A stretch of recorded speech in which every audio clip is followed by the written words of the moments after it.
Hello दोस्तों, नमस्कार। मैं सुनील कुमार और हमारे YouTube channel science education hub में आपका स्वागतम है। दोस्तों, हम आपको बता दें कि आज का जो हमारा टॉपिक रहने वाला है वो रहेगा साइंस। साइंस की डेफिनेशन, साइंस की उत्पत्ति कैसे हुई, साइंस को फर्दर कितने पार्ट्सों में डिवाइड किया गया है, इन सभी चीज़ों के बारे में हम डिस्कस करने वाले हैं। तो चलो दोस्तों, चलते हैं। साइंस क्या होता है?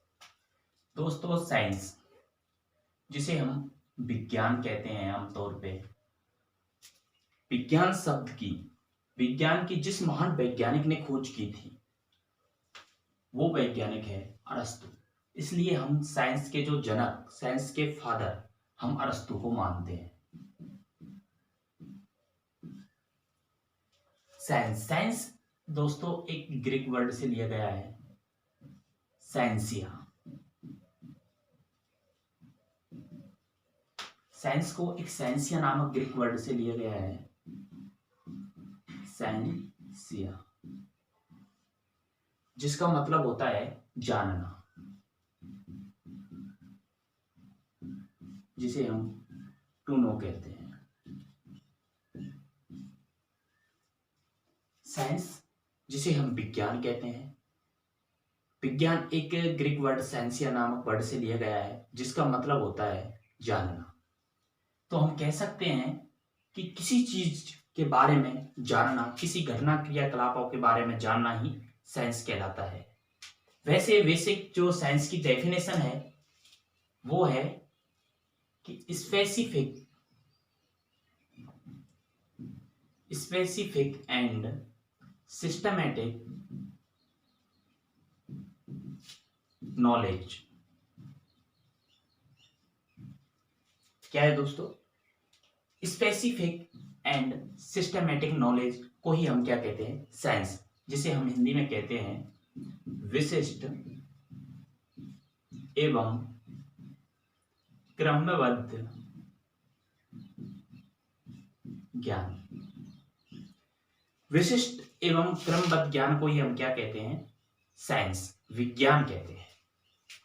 अब साइंस को फर्दर 3 पार्ट्सों में डिवाइड किया गया है। इसका जो फर्स्ट पार्ट है वो है फिजिक्स, जिसे हम भौतिक विज्ञान कहते हैं।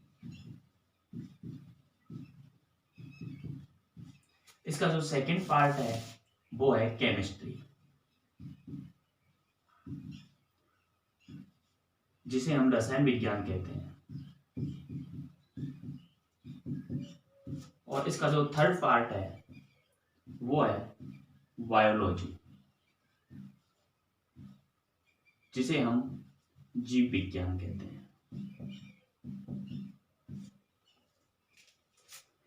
दोस्तों, साइंस को फर्दर 3 पार्ट्सों में डिवाइड किया गया है। जो इसका फर्स्ट पार्ट है वो है फिजिक्स, जिसे हम भौतिक विज्ञान कहते हैं। जो इसका सेकंड पार्ट है वो है केमिस्ट्री, जिसे हम रसायन विज्ञान कहते हैं। और इसका जो थर्ड पार्ट है, जो लास्ट पार्ट है, वो है जीव विज्ञान, जिसे हम बायोलॉजी कहते हैं। दोस्तों, फिजिक्स, फिजिक्स क्या होता है या फिजिक्स किसे कहते हैं, तो इसके बारे में हम स्टडी करते हैं। फिजिक्स, फिजिक्स एक ग्रीक वर्ड फ्यूसिस से लिया गया है। फ्यूसिस, इसका मतलब होता है, फ्यूसिस वर्ड का, प्रकृति, जिसे हम नेचर कहते हैं।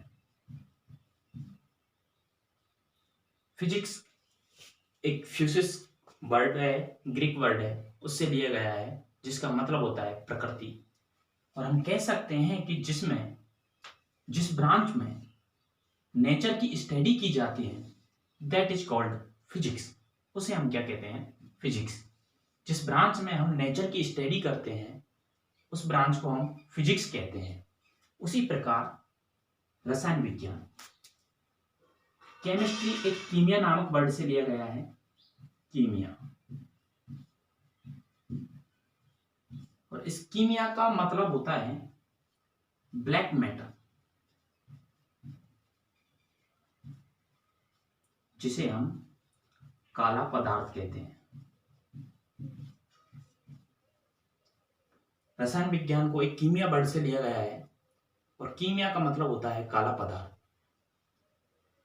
रसायन विज्ञान, इसमें हम रसायनों, उनके एडवांटेज, उनके डिसएडवांटेज, उनके लॉस, उनके प्रॉफिट, इन सभी चीजों की स्टडी करते हैं और वह ब्रांच है अपनी क्या, केमिस्ट्री।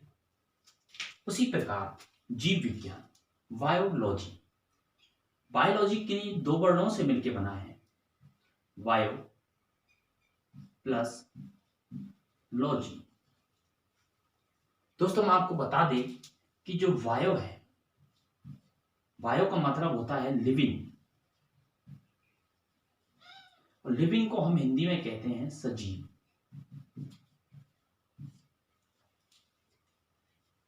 और लॉक्स का मतलब होता है टू स्टडी, और टू स्टडी का हिंदी होता है अध्ययन करना। तो हम कह सकते हैं कि जिस ब्रांच में सजीवों का अध्ययन किया जाता है वो ब्रांच को क्या कहते हैं, बायोलॉजी। जिसमें हम लिविंग ऑर्गेनाइजर की स्टडी करते हैं, जिसमें सजीवों की हम स्टडी करते हैं, उस ब्रांच को हम कहते हैं बायोलॉजी। अब दोस्तों हम आपको बता दें कि लिविंग क्या होता है, सजीव किसे कहते हैं। आप कहोगे कि सजीव क्या होता है, सजीव किसे कहते हैं। तो सजीव, लिविंग या सजीव हम उस चीज को कहेंगे जिसमें ग्रोथ हो, जो डे बाय डे बढ़े, जिसमें रेस्पिरेशन हो, जिसे हम पोषण क्रिया करें, जिसमें एक्सक्रेशन हो, वह उत्सर्जन करे, जिसमें डाइजेशन हो, वह पाचन करता हो। ये सभी चीजें किसी में मौजूद हो उसको हम कह सकते हैं लिविंग, उसे हम सजीव कह सकते हैं। तो इसलिए जिसमें लिविंग चीजों की स्टडी की जाती है उसे हम बायोलॉजी कहते हैं।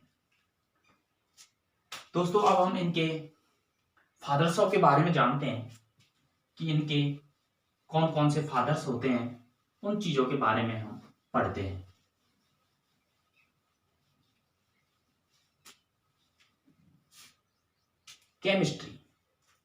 केमिस्ट्री के एक फादर नहीं होके इसके दो फादर होते हैं, इसके दो जनक होते हैं।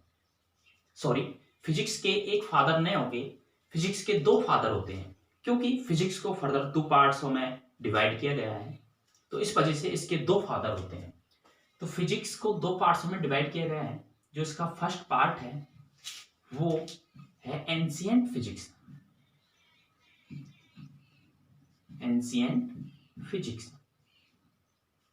या हम इसे कह सकते हैं ट्रेडिशनल फिजिक्स।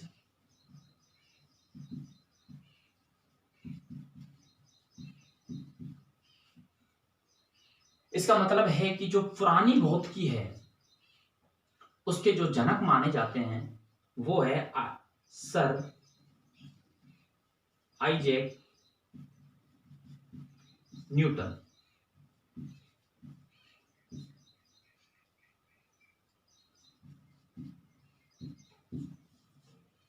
जो एंशिएंट फिजिक्स है, जो ट्रेडिशनल फिजिक्स है, इसके जो पितामह है, जो इसके जनक है, जो इसके फादर है, वो है सर आइजैक न्यूटन।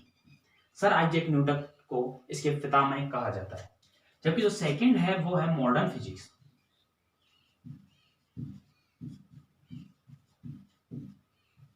जिसे हम आधुनिक भौतिकी कहते हैं।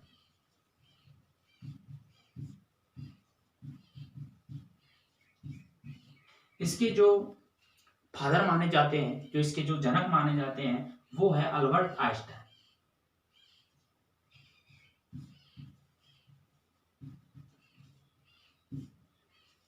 मॉडर्न फिजिक्स के जो फादर माने जाते हैं वो है अल्बर्ट आइंस्टाइन। उसी प्रकार जो केमिस्ट्री है, इसके जो फादर है, जो इसके जनक है, वो है लेवोसियर।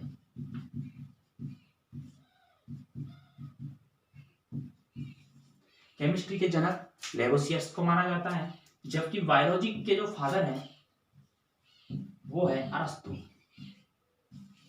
अरस्तु को फादर ऑफ बायोलॉजी माना जाता है। दोस्तों इस प्रकार से हमने इनके फादर्सों के बारे में जाना। जो फिजिक्स के जो फादर एक ना होके दो होते हैं, क्योंकि फर्दर फिजिक्स को 2 पार्ट्सों में डिवाइड किया गया है। जो इसको एंशिएंट फिजिक्स है उसके जो फादर है वो है सर आइजैक न्यूटन, एंड जो मॉडर्न फिजिक्स है उसके जो फादर है वो है अल्बर्ट आइंस्टाइन। उसी प्रकार से जो केमिस्ट्री के जो फादर है वो है लेवोसियस, और जो बायोलॉजी है उसके जो फादर है वो है अरस्तु। इसी प्रकार से हमने तीनों के फादर्सों के बारे में स्टडी की कि तीनों के फादर्स कौन होते हैं। अब इसमें हम जो पढ़ने वाले हैं वो पढ़ेंगे फिजिक्स। फिजिक्स के बारे में अब हम डिस्कस करने वाले हैं कि फिजिक्स क्या होता है, फिजिक्स को फर्दर कितने पार्ट्सों में डिवाइड किया गया है, और फिजिक्स में किन किन कंटेंट के बारे में हम चर्चा करेंगे। तो अब हम फिजिक्स के बारे में पढ़ेंगे। फिजिक्स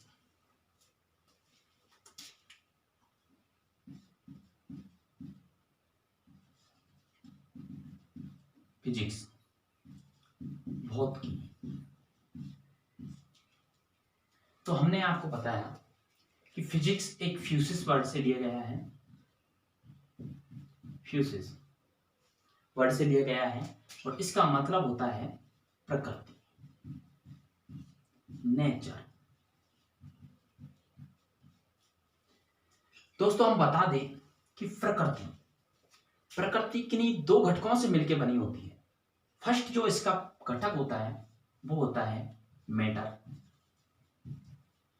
जिसे हम द्रव्य कहते हैं। जो इसका सेकंड घटक होता है वो होता है एनर्जी, जिसे हम ऊर्जा कहते हैं। तो प्रकृति किन्हीं दो घटकों से मिलकर बनी होती है। फर्स्ट है मैटर, सेकंड है ऊर्जा।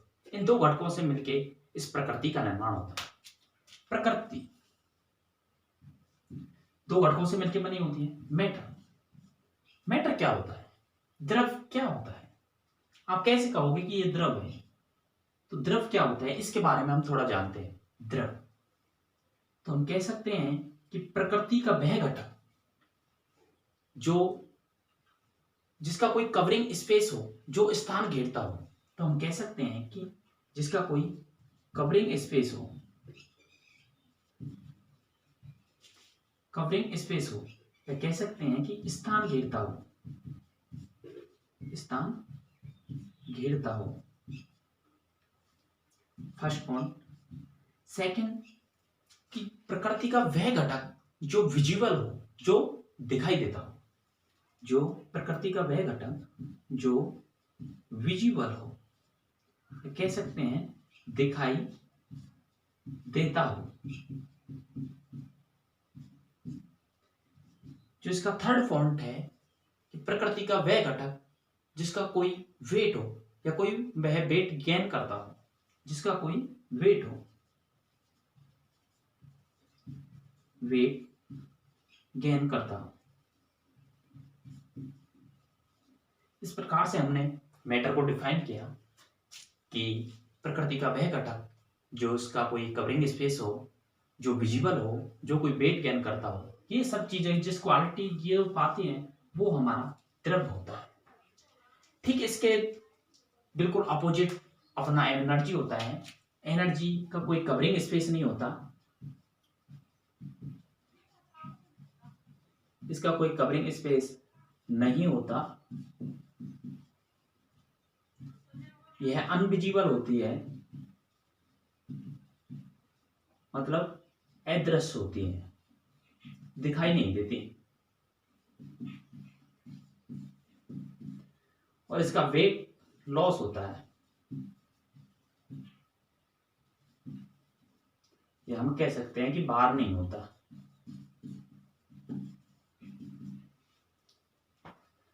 हमने प्रकृति के दो घटकों के बारे में स्टडी की, जिसमें हमने पहला था मैटर, सेकंड था एनर्जी। हमने मैटर को डिफाइन किया और एनर्जी को भी डिफाइन किया। अब हम देखते हैं कि फिजिक्स को दो पार्ट्सों में डिवाइड किया गया है। हमने आज पहले भी पढ़ा था कि फिजिक्स को दो पार्ट्सों में डिवाइड किया है। इसका जो फर्स्ट पार्ट है वो है एंशिएंट फिजिक्स।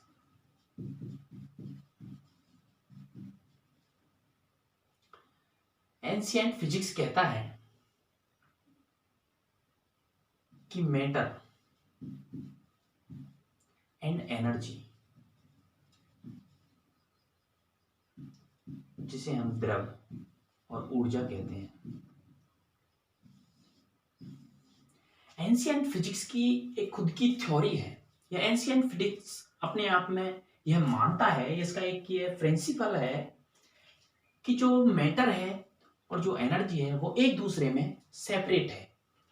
आप मैटर को एनर्जी में कन्वर्ट नहीं कर सकते और ना ही आप एनर्जी को मैटर में कन्वर्ट कर सकते हो। तो ये थ्योरी मानती है कि आप एक दूसरे को कन्वर्ट नहीं कर सकते हो, यह एक दूसरे में सेपरेट है, आप एक दूसरे को चेंज नहीं कर सकते हो, यह थ्योरी मानती है। जबकि इसकी जो सेकेंड ब्रांच है, जो इसका सेकेंड पार्ट है, वो है मॉडर्न फिजिक्स।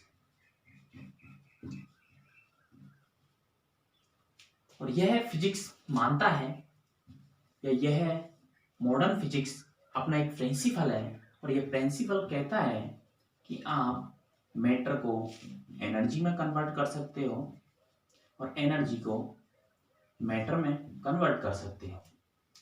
यह थ्योरी कहती है कि matter can be converted to energy and energy can be converted into the matter. आप मैटर को एनर्जी में कन्वर्ट कर सकते हो और एनर्जी को आप मैटर में कन्वर्ट कर सकते हो, यह थ्योरी मानती है। अब हम देखते हैं कि ancient physics and modern physics में हम किन किन कंटेंटों के बारे में चर्चा करेंगे, या इनमें किन किन कंटेंटों को इंक्लूड किया गया है। दोस्तों, मैं आपको बता दें कि 1900 ईस्वी से पहले 1900 ईस्वी से पहले की जो फिजिक्स थी उसे हम एंशिएंट फिजिक्स कहते हैं, और 1900 से जो बाद की फिजिक्स थी उसे हम मॉडर्न फिजिक्स कहते हैं। 1900 के पहले की जो फिजिक्स थी उसको हमने एंशिएंट फिजिक्स कहा, और 1900 को जो बाद में जिस फिजिक्स का विकास हुआ, जो फिजिक्स हमें देखने को मिली, उसको हमने मॉडर्न फिजिक्स नाम दिया। एंशिएंट फिजिक्स एक स्थायी फिजिक्स है, एक परमानेंट फिजिक्स है, आप इसमें बिल्कुल भी चेंज नहीं कर सकते। जबकि जो मॉडर्न फिजिक्स है ये डे बाय डे चेंज होती है, इसमें डे बाय डे आपको चेंज देखने को मिलता है। 1905 में एक सिद्धांत दिया था सापेक्षता का सिद्धांत, और यह इस सिद्धांत में बताया गया था कि आप द्रव्यमान को ऊर्जा में कन्वर्ट कर सकते हो। यह सिद्धांत कहता है कि आप द्रव्यमान को ऊर्जा में कन्वर्ट कर सकते हो, और यह सिद्धांत दिया था आइंस्टीन ने। तो जो मॉडर्न फिजिक्स है इसमें आपको डे बाय डे चेंज देखने को मिलेगा, और एंशिएंट फिजिक्स है ये परमानेंट फिजिक्स है जिसमें आपको कोई चेंज देखने को नहीं मिलेगा। जो पहले से जो चली आ रही है वो अब तक भी वही चली आ रही है, उसमें कोई भी चेंजेस नहीं आया है, वो है अपनी एंशिएंट फिजिक्स। अब हम पढ़ेंगे कि ancient physics and modern physics में आप किन किन कंटेंटों के बारे में चर्चा करेंगे, इनमें हम किन किन कंटेंटों के बारे में स्टडीज करेंगे। तो हम देखते हैं एंशिएंट फिजिक्स।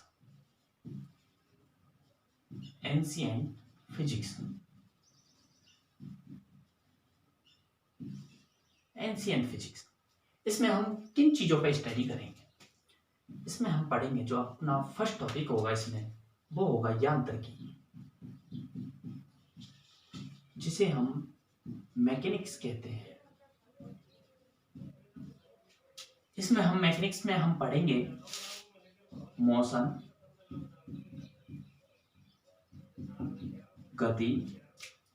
गति के जो लॉ है उनके बारे में, इसके जो इंस्ट्रूमेंट है उनके बारे में, इसके जो अपार्टस है, उपकरण है उनके बारे में, मोशन के लॉ कहाँ कहाँ लागू होते हैं उनके बारे में, हम इन सब चीज़ों के बारे में यांत्रिकी फिजिक्स, मैकेनिक फिजिक्स में स्टडी करेंगे। उसी प्रकार से हम जो सेकंड इसका जो कंटेंट रहेगा वो रहेगा अपना इलेक्ट्रोस्टैटिक्स,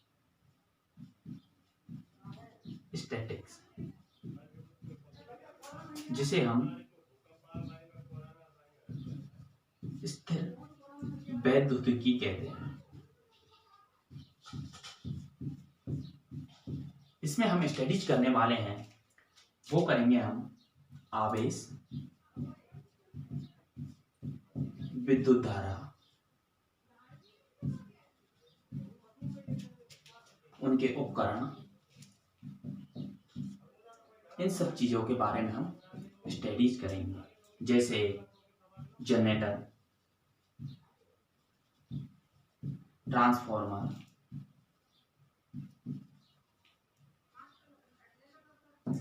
इन सब चीजों के बारे में स्टडी करेंगे। ट्रांसफर कैसे वर्क करता है, आवेश का कहाँ यूज होता है, विद्युत धारा का कैसे यूज होता है, विद्युत धारा क्या होती है, इनके इंस्ट्रूमेंट क्या है, इन सब चीजों के बारे में हम इलेक्ट्रोस्टैटिक स्थिर जो हम कहते हैं इसमें हम स्टडी करेंगे।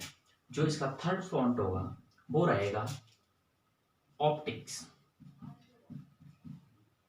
या हम जिसे कहते हैं लाइट, प्रकाश की है।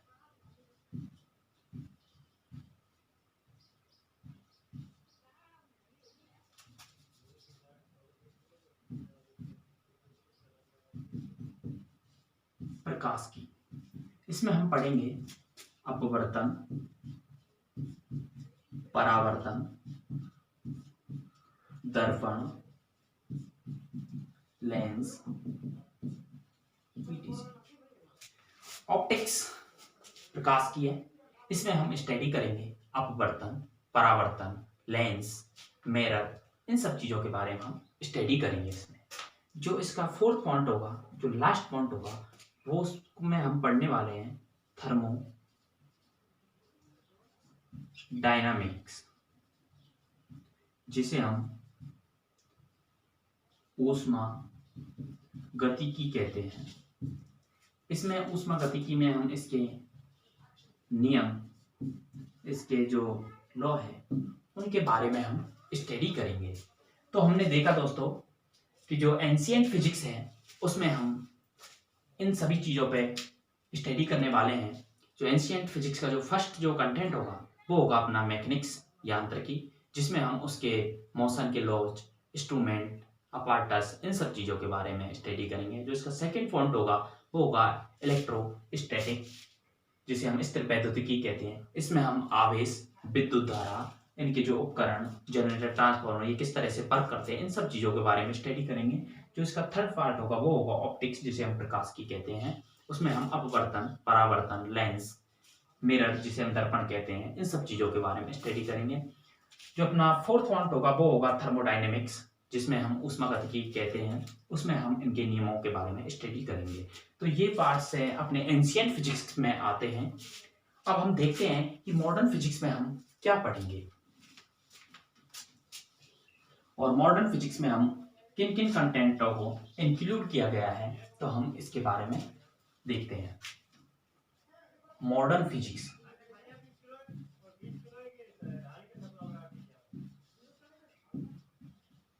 जिसे हम आधुनिक भौतिकी कहते हैं।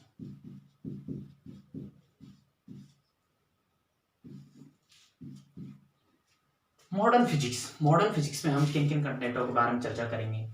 तो इसका जो फर्स्ट जो कंटेंट होगा वो होगा न्यूक्लियर फिजिक्स। न्यूक्लियर फिजिक्स जिसे हम नाभिकीय भौतिकी कहते हैं। इसमें हम पढ़ेंगे दोस्तों एटम, वेपन के बारे में। एटम, वेपन कैसे वर्क करता है, इसमें किन किन मैटर का यूज होता है, इन सब चीज़ों के बारे में हम स्टडी करेंगे। ये कैसे वर्क करता है, कैसे यूज होता है, क्या रिएक्शन होती है इसमें, किस पार्टिकल को इसमें यूज करते हैं, इन सभी चीज़ों के बारे में हम स्टडी करेंगे। और जो इसका सेकंड होगा कि आजकल जो न्यूक्लियर फिजिक्स है इसका ज़्यादातर यूज अपन को देखने को मिलता है, वो हमें दिखता है चिकित्सा के क्षेत्र में। चिकित्सा के क्षेत्र में जैसे हम आपको बता दें कि आयोडीन 131 का यूज आजकल आपको देखने को मिल रहा होगा। जो घेंगा या जो गलगेंट रोग है, इनमें आयोडीन 131 का यूज हो रहा है। दूसरा जो कोबाल्ट 60 है, कोबाल्ट,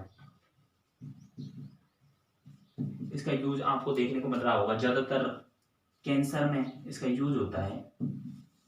उसी प्रकार सोडियम 24, इसका यूज रक्त का जो थक्का बनता है, जो थक्का जमता है, उसमें इसका यूज हो रहा है।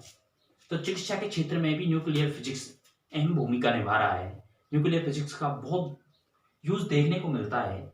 जैसे आपको हमने बताया कि आयोडीन 131 का यूज हम घेंगा और गलगेंट रोग में यूज करते हैं, उनके उपचार में यूज करते हैं। कोबाल्ट 60 का यूज हम कैंसर में करते हैं, कैंसर के उपचार में करते हैं। उसी प्रकार से सोडियम 24 उसका यूज हम जो क्लॉट्स बनते हैं, जो ब्लड के क्लॉट्स बनते हैं, थक्का जमता है, उनमें हम इसका यूज करते हैं।